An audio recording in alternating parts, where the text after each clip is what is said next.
Hey everyone, and welcome back to my channel. If you are new here, my name is Amina and we are talking September reset. Now if you're watching this video, it's probably mid-September, but it's still not too late because September's the month where I actually like to reset my year. And I know that sounds really weird and you probably haven't heard of this concept before, but actually September is the new January. Take it from me, you heard it here first. September is the new January. September's quite an interesting month because it's back to school month. It's when people go back to university, kids go back to school. So it's not surprising that even as adults, we tend to feel like September is the start of a new year. We've been going to school from the age of 3 till about the age of 21. That's a lot of years, almost 20 years for some people. And so we are kind of wired to see September as a new, fresh start. Whatever happened earlier in the year, September's sort of a fresh start. And so I actually really like to use September as a way to sort of revisit my goals, revisit my intentions for the year, look at what I'm aiming to achieve by the end of the year. And historically, looking at my last few years, September to December tends to be my most productive month. And when I say this, I mean it tends to be the months where the most gain is achieved. And I'll talk about how I use September in order to start that run up to the end of the year and in order to make October, November and December the best months of the year. So if you want to see more content like this from me, then don't forget to press the subscribe button and don't forget to follow me here on YouTube and also on my other social media like Instagram and also Twitter. So the first thing I like to do is to revisit my 2021 or this year's goals. So at the start of the year, hopefully you would have written down or thought about what you hope to achieve by the end of the year. Now you probably think, well, if I haven't achieved it yet, so I haven't done anything to get there yet, it's probably too late. But you are mistaken. This is the best time now to ramp up whatever it is that you're doing or begin whatever it is that you want in order to try to achieve something for that goal by the end of the year. And so what I did the other day was I looked at my goals and I looked at what I had hoped to achieve in the different avenues of life. And so when I write my goals, I tend to write them in different categories. So I'll write personal goals, so that might be like, gym or a certain personal thing that I want to achieve. And then I write family goals, that might be something to do with like my son, my marriage, whatever. And then I also write things like academic goals, work goals, YouTube goals, business goals. Like I tend to prefer to categorize my goals a little bit. So it's not just like I've got 10 goals that I want to achieve and it just seems a bit unrealistic. So what I did was I looked at all of my goals and I actually found that I had achieved quite a lot of them already, or I had made good headway for quite a lot of them already, which makes you feel really good and it made me feel really positive. But then there's also some things that I haven't even touched upon or even thought that again since January. And actually what I'd like to do is to break those goals down into actionable tasks. So if I've said to myself, like one of my goals I think for the end of the year was to hit 200k on YouTube, and I haven't got there yet. I hit 100k at the end of last year, so I tried to double that. I'm halfway there, I'm almost at 150. So how am I going to try to get to 200? Well, maybe to try to post more consistently, maybe try to make certain types of videos, maybe try to change up my content a little bit. I was thinking about ways that I could incorporate that aspect in order to try to get to 200k. This time last year, I was not at 50, I don't think. I was like 40 or something, and I just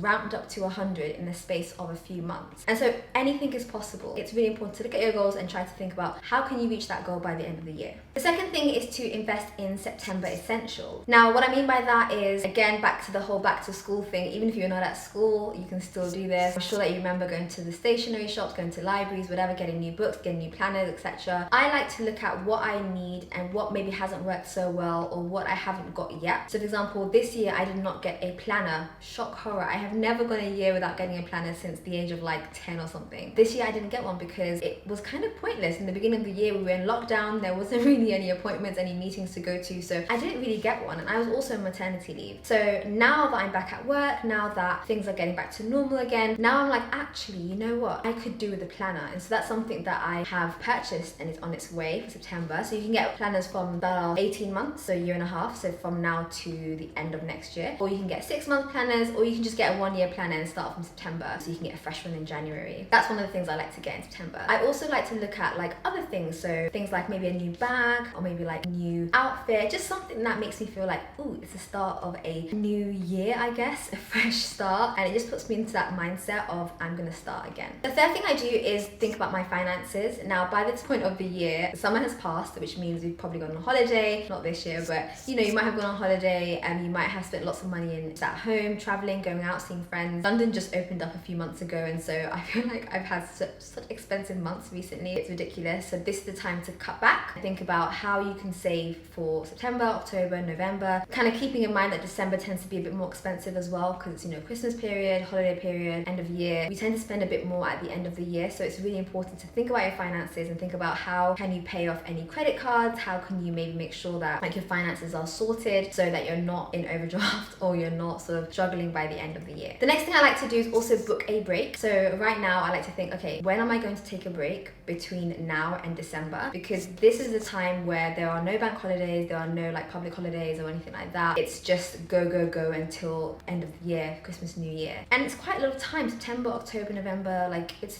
almost 3.5 months of just go, go, go. So it's really important to think about yourself and think about how you can give yourself a break. So I've already told myself that the start of October will be a bit of downtime for me. It'll be time where I can kind of recoup. It'll be time where I can kind of try to get back to routine if I've fallen out, and it's just a time where I can take a bit of a break. So yeah, definitely think about booking in a break, be it an annual leave from work, be it an actual holiday. Things are sort of opening up now, so it's kind of acceptable and doable to go on a little holiday if you want. But yeah, definitely thinking about taking a break at some point between now and December. The next thing I like to do is think about books. And again, this time of year where things might have slipped up a little bit over the summer, you probably didn't read that much, you were busy doing other things. Because of lockdown, a lot of us were at home, kind of glued to our phones. I didn't pick up a book for ages, but I bought some new books and I've started reading again intensively. I'm currently reading like 4 books and I'm absolutely loving them. One I've almost finished and I just started like 2 days ago. So thinking about books and what books you might want to pick up over the next couple of months, I would suggest maybe thinking about 1 or 2 books that you want to finish by the end of the year, and at least that gives you a bit of a target, a goal that you can try to achieve, be it a self-help book, be it a fiction, non-fiction, whatever it is that you're interested in. Definitely think about something that you want to read, because then it just means that by the end of the year you can say, okay, I read this book, and even if it's just one,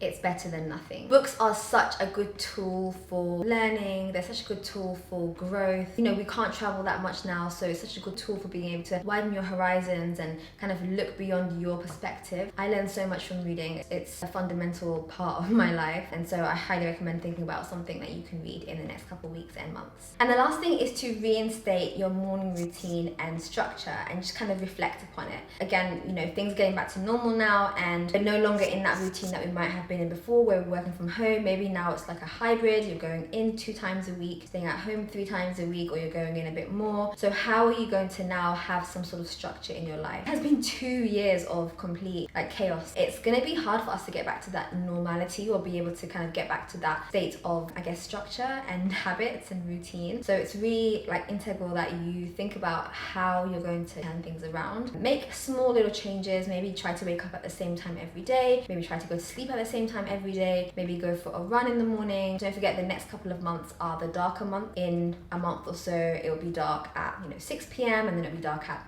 5 p.m. And so these are times where kind of motivation can be quite low. Seasonal depression occurs as well. And so try to have a fixed routine that allows you to be consistent, allows you to never make excuses for yourself. So yeah, I hope you guys found this helpful. These are just a few things that I do, nothing major. This probably takes me like a couple of hours to sit down and just get my head around. Use September really well and really wisely. Like I said, it's such a weird month in that it's like bang in the middle of the year, almost on the other side. But it's also a fresh start for so many of us. New jobs, graduate scheme jobs, new degrees, new universities, new schools. So it's such a fresh start for so many people that there's like that vibe in the air. I don't know if you guys can feel it, but there's definitely a vibe in the air. And so utilize that vibe in order to get yourself into good habits for the rest of the year and try to hit those goals. Try to reach those targets that you told yourself that you wanted to reach at the start of the year. If you did like this video, don't forget to press subscribe to my channel. I will see you guys in the next one. Take care. Bye.